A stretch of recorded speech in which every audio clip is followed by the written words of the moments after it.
Good afternoon everybody. Welcome to a glorious day in the Shropshire Hills. I thought what I would do today is give you my first impressions on the Yamaha Tracer 900.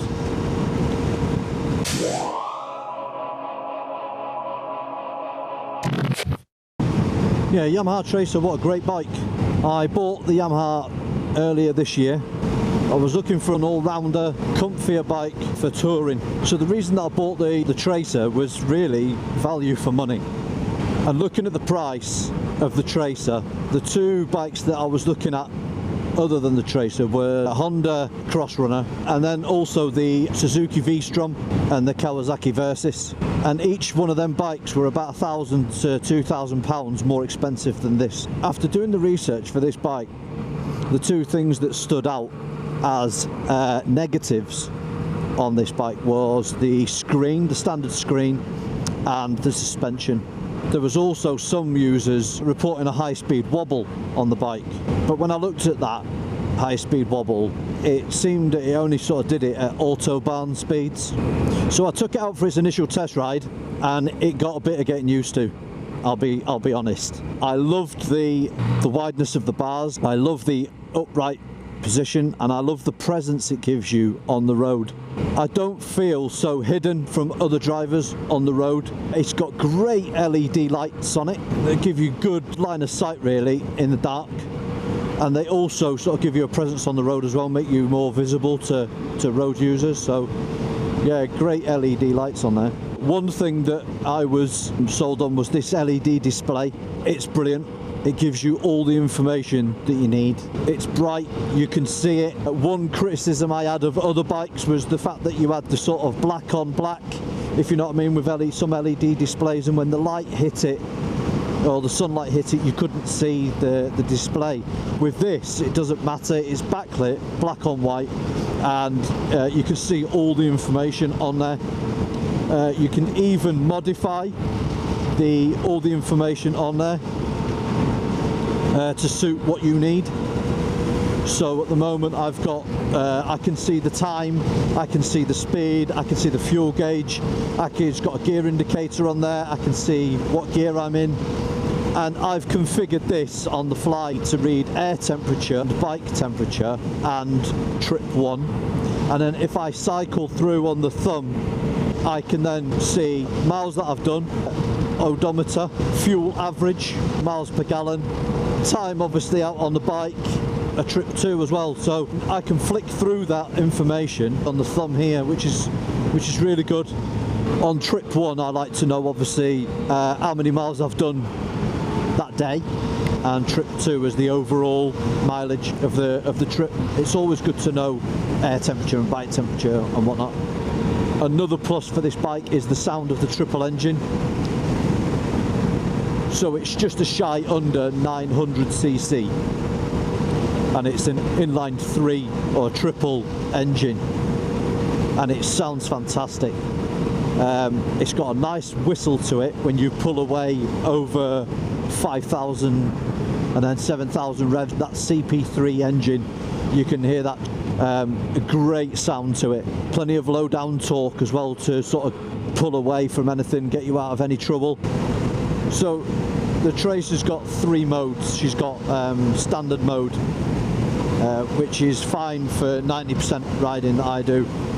When I turn the bike on, first thing she does is come up in standard mode. On the thumb here, below the kill switch, is the mode button. The mode button will flick it from standard mode into A mode, and A mode is just loony mode for me.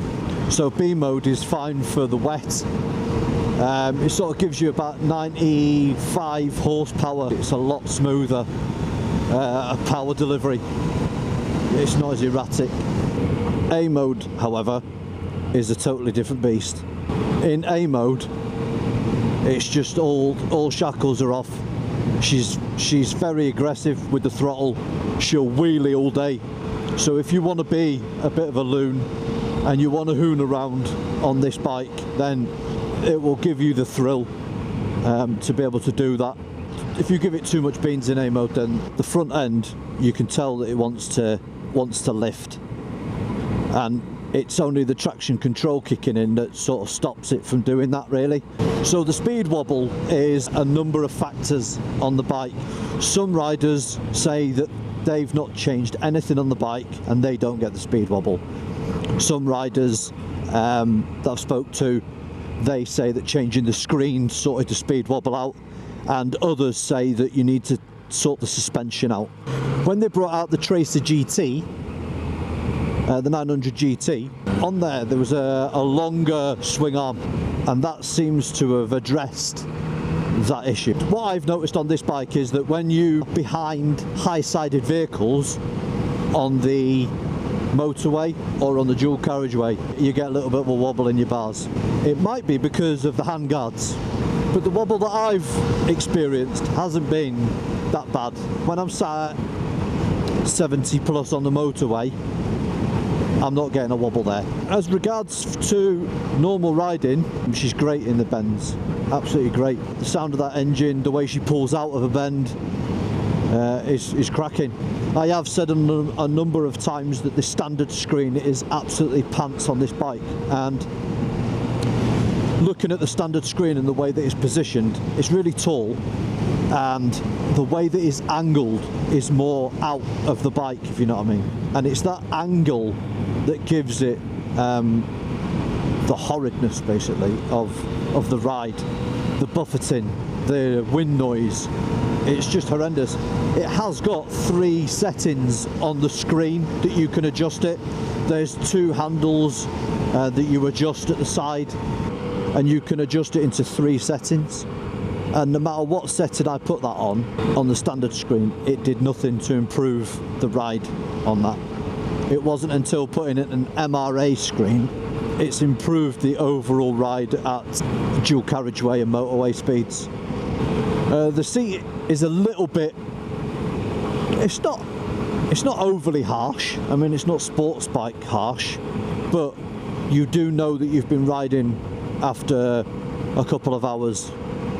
So while it is a comfortable upright bike, and I don't get too much grief in my shoulders or my wrists or anything like that, I do get a bit of a numb backside. As for comfort though, this bike is comfortable.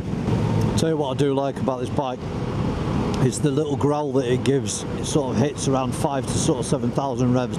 It gives a nice little beefy sort of growl at you. Like I said, it's just my first impressions of the Tracer after riding it a few thousand miles, and what a great bike it is as well. Great road presence, comfortable bike.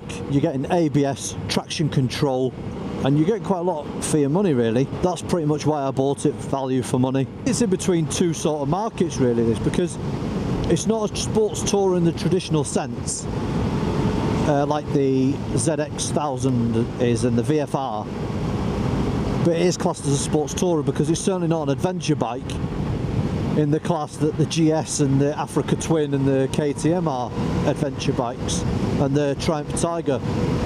It's still a thrilling ride, and it copes brilliantly with the UK roads.